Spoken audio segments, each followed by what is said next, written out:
You know, when you think about it, language is like this incredible piece of architecture.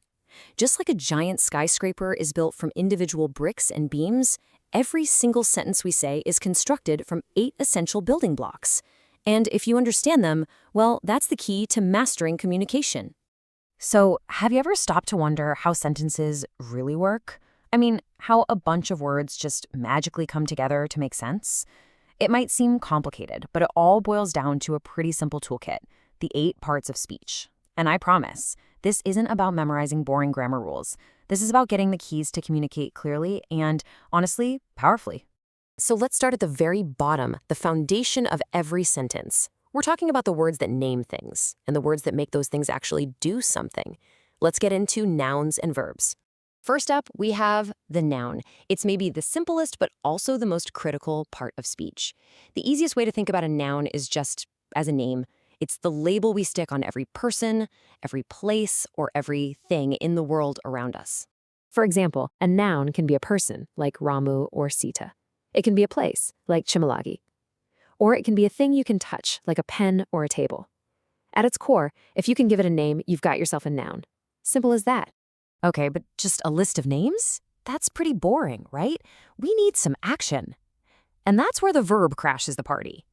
The verb is the engine of the sentence. It's the part that gets things moving and, makes stuff happen. Verbs are all about doing. Words like come, run, go, sing, they bring all the life and energy into our language. Honestly, without a verb, you don't really have a sentence. You just have a static list of things sitting there. So, we have our foundation, our naming words, and our action words. Now it's time to add a little style, a little color. The next 2 building blocks are all about giving our sentences detail. So let's dive into adjectives and adverbs.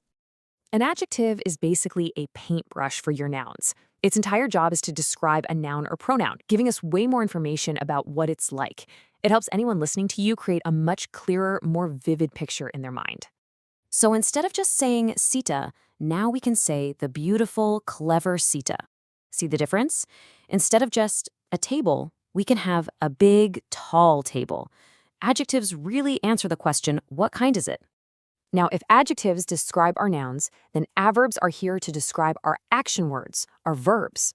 They tell us how an action happens, like running quickly, or when it happens, like arriving soon. And a little tip for you, they often, though not always, end in "ly."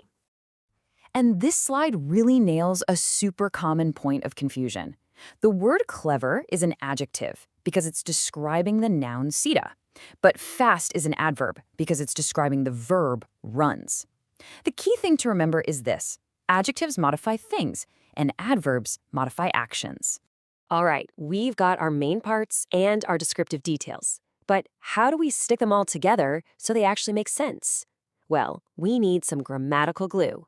And that's exactly where prepositions and conjunctions come in. Prepositions are these fantastic little words that show relationships between things. They tell us where something is or when it's happening, basically creating a little mental map of the whole scene for us. I mean, just think about it. The pen is on the table. Ramu is in the house. The book is from Sita. These little words, on, in, from, above, they create that mental map and help us understand where everything is. They're like our GPS. Next up, we have the conjunction. So if prepositions connect things in space and time, conjunctions connect our ideas. They are the bridges that link words, phrases, and even entire sentences together, helping our stories and arguments flow smoothly. Seriously, these are some of the hardest working words in the entire English language. Just think how often you say this and that, or this or that, or I wanted to go, but I was busy. They seem simple, but they are absolutely essential for connecting our thoughts. We're almost there. We just have 2 final tools to add to our language building kit. First up, the pronoun. Pronouns are basically super efficient little shortcuts. Their main job is to stand in for a noun, so we don't have to keep repeating ourselves. I mean, just imagine saying, Sita is clever, and Sita runs fast, and Sita is tall. It just sounds clumsy and robotic, right? Instead, we use a pronoun. Sita is clever, and she runs fast. Words like he, she, it, and they just make our language so much more fluid and natural. And finally, our last building block, the interjection. These are just short, powerful bursts of pure emotion. They aren't really connected grammatically to the rest of the sentence. They just kind of pop in to express a sudden feeling.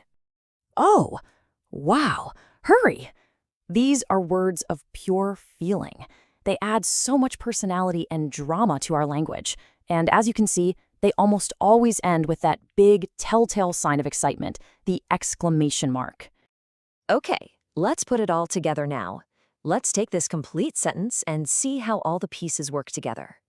At first glance, this is just a string of words. But now, with our new toolkit, we can see the hidden architecture inside. Let's break it down. Check this out. This table shows us that every single word has a specific job to do. Wow is our interjection, that burst of feeling. Beautiful and clever are our adjectives. And what are they doing? They're painting a picture of our noun, Sita.